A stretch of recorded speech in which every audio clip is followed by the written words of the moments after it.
Bendiciones. Soy el pastor Teodoro Hernández de la Iglesia Viento de Dios en la ciudad de Toluca. El devocional del día es Tú eres la sal de la tierra. En el Evangelio de Mateo, capítulo 5 y versículo 13, el Señor Jesucristo dice: Vosotros sois la sal de la tierra, pero si la sal se desvaneciere, ¿con qué será salada? No sirve más para nada, sino para ser echada afuera y hollada por los hombres.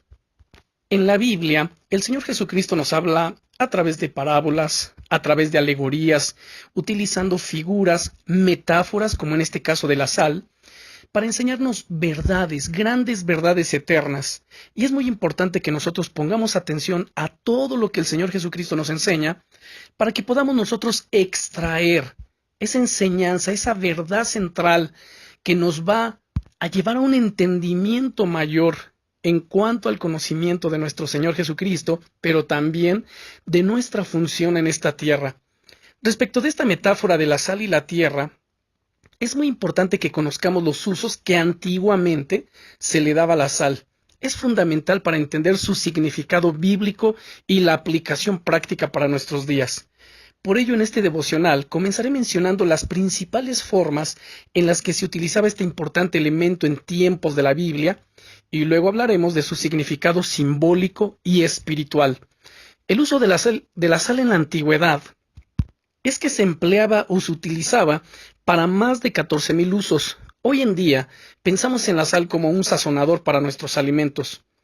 A lo largo de la historia, la sal ha sido utilizada para casi todo, desde derretir hielo hasta relajar los músculos. Los antiguos se dieron cuenta que la vida no podía existir sin la sal, por lo que llegó a utilizarse como moneda y hasta provocó guerras. De allí que viene la palabra salario, porque era tan importante que se pagaba por medio de este elemento. Hay más de 30 referencias en la Biblia acerca de la sal, incluido aquel pasaje de Génesis capítulo 19, versículo 26, donde nos habla del momento en que la esposa de Lot es convertida en un memorial de sal por haber volteado hacia Sodoma en el momento de su destrucción. Pero concretamente, el uso preferido de la palabra es el preservador. Al contrario de la levadura, la cual corrompe la masa con la que se hace el pan, la sal era utilizada como preservante de alimentos. Cabe recordar que antes no disponían de refrigeradores eléctricos como hoy día, así que usaban la sal para detener el proceso de descomposición de la comida. Otro uso de la sal mencionado en los evangelios por el Señor Jesucristo es el sanador y antiséptico, de tal manera que cuando le dice a la iglesia, ustedes son la sal de la tierra, está diciendo que nosotros detenemos el proceso de descomposición de la humanidad, al mismo tiempo que le traemos sanidad, esto es, salvación. Recordemos nuestro pasaje, Mateo 5, versículo 13.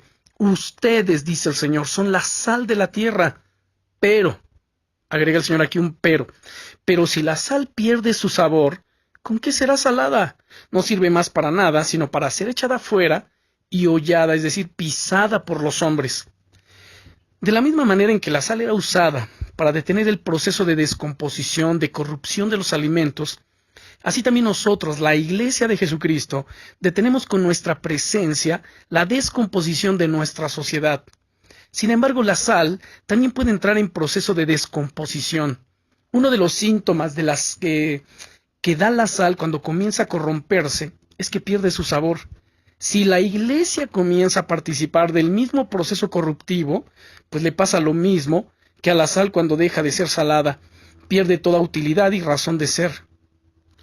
Una vez que la sal perdía definitivamente sus cualidades o había absorbido humedad, volviéndose líquida y sucia, se guardaba para el invierno y se tiraba a la calle, porque en esa época las calles de Jerusalén se cubrían de hielo y el compuesto salino lo derretía, evitando así los resbalones.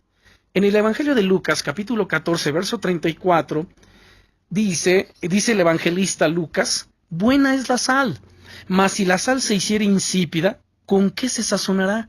Ni para la tierra ni para el muladar es útil. La arrojan fuera, el que tiene oídos para oír, oiga. Al ser la sal el elemento purificador por excelencia, resulta extremadamente absurdo pensar en algo para purificarla. Así que una vez que la sal comenzaba el proceso de corrupción y ya no se podía usar en los alimentos, se echaba a la tierra y ayudaba en su fertilidad o al muladar para combatir la inmundicia. Pero ya cuando definitivamente se habían extinguido totalmente sus cualidades purificadoras y solo servía para acumular inmundicia sin ningún miramiento, se desechaba. Si la iglesia pierde su santidad y participa en la inmundicia humana, en los vicios, en las cosas del mundo, ¿sabe? También pierde todo su propósito en esta tierra y sin ninguna contemplación, dice el Señor Jesucristo, será echada afuera al lloro y crujir de dientes. Según Mateo capítulo 8, versículo 12. La palabra salario, como mencioné al principio, proviene de las cantidades de sal que se entregaban como paga a los legionarios romanos. Por su utilidad para la subsistencia diaria, la sal era considerada de gran valor. En la antigüedad, para establecer una colonia, se aseguraba el abastecimiento de agua y sal. El Mar Muerto proveía cantidades importantes de sal a toda la región, por lo que el control de esa zona era estratégico para Roma. En la Biblia hay muchos más usos y significados espirituales o simbólicos de la sal. Pero en lo que respecta de nosotros, como ya lo mencioné, la sal tiene una función muy importante como preservador, pero también como sanador. Nosotros en esta tierra tenemos la responsabilidad de, por medio de nuestra oración e intercesión, por medio de la predicación del Evangelio, por medio de la enseñanza de las Sagradas Escrituras, frenar la corrupción a este mundo, preservar a este mundo, traerles sanidad, orar por ellos, bendecir nuestra ciudad, nuestras autoridades para frenar la corrupción. Pero si la Iglesia de Jesucristo se involucra en la corrupción del mundo, participando de las mismas cosas que el mundo participa, pues entonces la Iglesia comienza a hacerse insípida, deja de frenar la corrupción y entonces no sirve más para nada. Tomemos conciencia de esta enseñanza y que Dios nos ayude a verdaderamente ser sal en esta tierra. Oremos. Padre, en el nombre del Señor Jesucristo, te damos gracias, bendito Señor, una vez más por la enseñanza que nos das en este día. Gracias también, Señor, pero también miramos la responsabilidad que tenemos delante de ti de ser sal, de frenar la corrupción, de no involucrarnos, de no participar de las mismas cosas que la gente que no te conoce participa, de poder frenar ese avance y corrupción, Señor, en este mundo.